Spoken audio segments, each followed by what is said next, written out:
Good morning छात्रों। आज हम जैसा कि फिजिक्स फर्स्ट में हम पढ़ रहे थे बिंदु आवेश के कारण किसी बिंदु पर वैद्युत क्षेत्र की तीव्रता। ये टॉपिक हमने डलवाया था, तो इसको ही हम आज स्टार्ट कर रहे हैं। तो देखिए, कोई बिंदु आवेश, कोई आवेश है, कोई पॉइंट्स है, बिंदु आवेश प्लस क्यू जो बिंदु ओ पर रखा गया है, ठीक है। कोई प्लस क्यू आवेश है, वो बिंदु ओ पर रखा गया है। तो इस आवेश के कारण बिंदु ओ से स्मॉल आर दूरी पर कोई पॉइंट ले लिया P, जिस पर हमें वैद्युत क्षेत्र की तीव्रता ज्ञात करनी है, ठीक। अब देखिए, हम वैद्युत क्षेत्र की तीव्रता ज्ञात करनी है। हमने देखा कि प्लस आवेश है, तो यहाँ पर अगर हम P पर वैद्युत क्षेत्र की डायरेक्शन को देखेंगे, वैद्युत क्षेत्र कैपिटल ही होता है सिंबल, तो इसकी जो डायरेक्शन होगी वो इधर को होगी, मतलब दूर की तरफ, प्लस से माइनस की ओर, ठीक। तो यानी कि प्लस से माइनस की ओर होगी, ठीक है। तो इसका मतलब क्या हुआ, वैद्युत क्षेत्र अगर यहाँ पर माइनस होता, यदि यहाँ पर माइनस होता तो वैद्युत क्षेत्र जैसे यहाँ माइनस होता, माइनस क्यू आवेश होता, तो जो वैद्युत क्षेत्र होता वो इधर को होता, इस साइड में, यानी P से O की ओर। अब यहाँ से है O से P की ओर डायरेक्शन प्लस के कारण, ठीक है, जैसा कि हम पहले डिस्कस कर चुके हैं इस चीज़ का, ठीक। तो कोई प्लस क्यू आवेश बिंदु O पर रखा गया है वायु या निर्वात में। वायु या निर्वात के लिए परावैद्युतांक कैपिटल K का मान 1 लगाया जाता है, ठीक। इसको भी याद रखना है आपको। वायु या निर्वात के लिए K का मान 1 लगाया जाता है, ठीक। तो देखिए, माना कोई प्लस क्यू आवेश बिंदु O पर वायु या निर्वात में स्थित है। वायु या निर्वात के लिए परावैद्युतांक कैपिटल K का मान 1 होता है। इस आवेश के कारण बिंदु O से स्मॉल r दूरी पर कोई बिंदु P है, जिस पर वैद्युत क्षेत्र की तीव्रता ज्ञात करनी है, ठीक।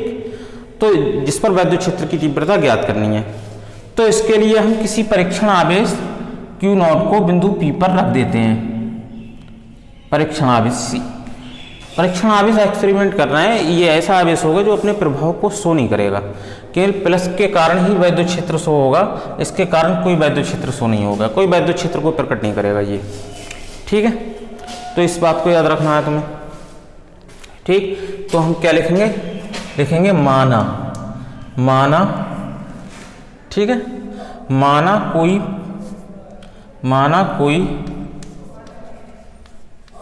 प्लस क्यू आवेश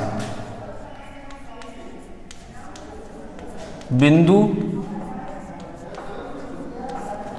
O पर वायु या निर्वात में स्थित है। वायु या निर्वात में स्थित है, ठीक। इस आवेश के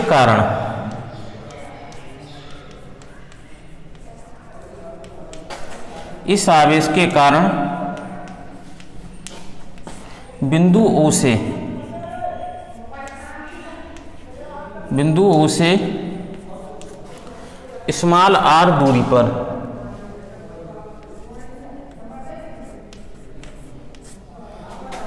पर कोई बिंदु P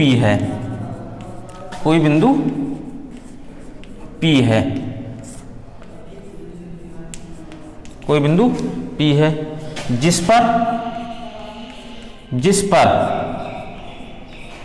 वैद्युत क्षेत्र की तीव्रता ज्ञात करनी है। वैद्युत क्षेत्र की तीव्रता ज्ञात करनी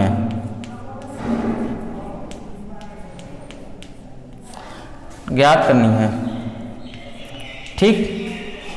इसके लिए किसी परीक्षण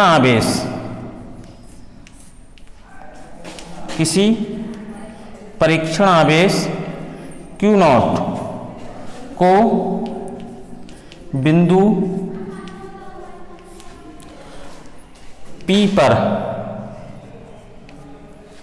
रख देते हैं।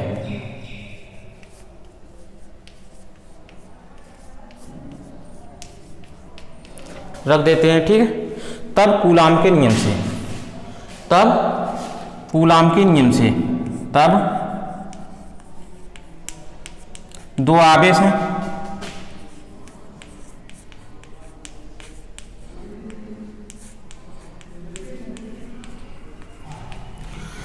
दो आवेश हैं, बीच की दूरी r है, तो कूलाम का नियम अप्लाई हो जाएगा। कोई दो आवेश रखे हो किसी दूरी पर तो उनके बीच में कूलाम का नियम लागू हो जाता है, ठीक है। तो देखिए कूलाम का नियम क्या हो जाएगा, F बराबर 1/4πε0 Q और Q0 बटे R स्क्वायर, ठीक, ये लग गया। Q0 बटे R स्क्वायर होता है, ठीक है। के यहाँ लगा देते, लेकिन यहाँ पर हमने वायु या निर्वात माना है, हमने यहाँ पर क्या माना है, वायु या निर्वात, ये है वायु या निर्वात, और वायु या निर्वात के लिए के का मान 1 होता है, सिंपल सी बात है। तो इसलिए के का मान 1 लगा दिया, तो के लगाएंगे नहीं यहाँ पर, कूलाम का नियम अप्लाई हो गया। अब देखिए वैद्युत क्षेत्र की तीव्रता पढ़िए, हम जानते हैं कि E बराबर होता है F बटे Q0, इनकी वैद्युत क्षेत्र में स्थित किसी परीक्षण आवेश पर लगने वाले बल और उस परीक्षण आवेश के अनुपात को कहते हैं वैद्युत क्षेत्र की तीव्रता। तो E बराबर होता है F/Q0, ठीक है।